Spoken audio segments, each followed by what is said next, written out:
आज देश भर में 75वें गणतंत्र दिन की धामधूम देखने मिल रही है। तब वडोदरा में कांग्रेस पार्टी की ओर से गणतंत्र दिन मनाया गया है।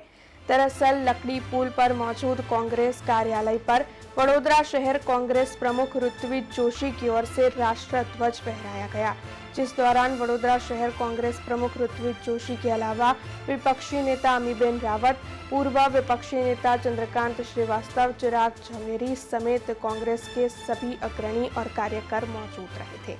छेल्ला કેટલા દિવસથી વડોદરા શહેરમાં એક શોકગ્રસ્ત વાતાવરણ છે। રામજીની પ્રતિષ્ઠા થઈ તેના પહેલાં જે હોળીની દુર્ઘટના બની અને એમાં વડોદરા શહેરના લોકો દુઃખી છે અને શંકાશીલ પણ બન્યા છે કે જે રીતે તપાસનો દોર અને ધરપકડો થઈ રહી છે એમાં એવું લાગી રહ્યું છે કે નાટકીય ઢબે આ બધું ભીનું સંકેલવા માટે થતું હોય એ રીતનું થઈ રહ્યું છે।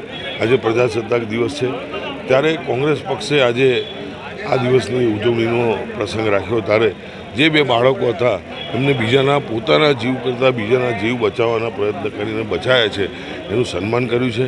એમને પ્રોત્સાહિત કરવા ઇનામની જાહેરાત કરી છે। અનુજભાઈ એમની સ્કૂલમાં આખું સ્કૂલનું ભણતર છેક સુધી ફ્રી આપવાની પણ જાહેરાત કરી છે।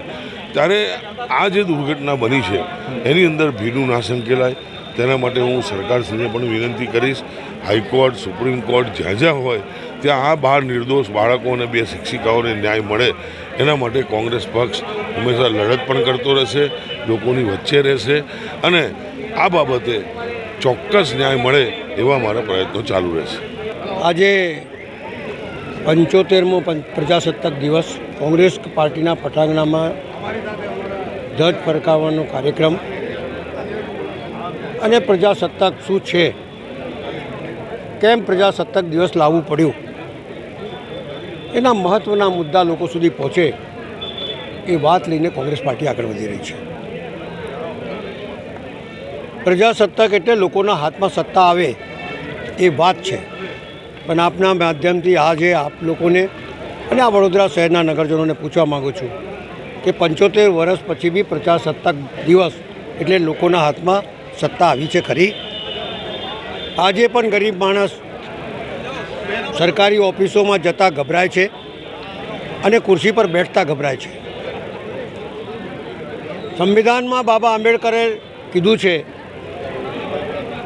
કે તમને બોલવાની સત્તા છે, તમને લડવાની સત્તા છે, અન્યાય સામે ધરણા કરવાની સત્તા છે, તમામ સત્તાઓ છે, હક મેળવવાની સત્તા છે। અને એટલા જ માટે આ પ્રજાસત્તાકના દિવસે લોકોએ જાગૃત થવાની જરૂર છે, પોતાના હક માટે લડવાની જરૂર છે અને સંવિધાનને બચાવવાની જરૂર છે।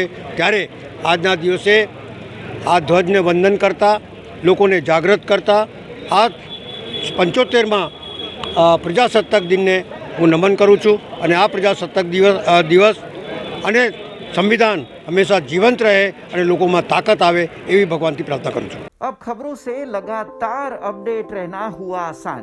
BRG न्यूज आपके मोबाइल स्क्रीन पर आज ही BRG न्यूज की mobile app Google play store और ऐप स्टोर से डाउनलोड करें और खबरों से लगातार जुड़े रहें।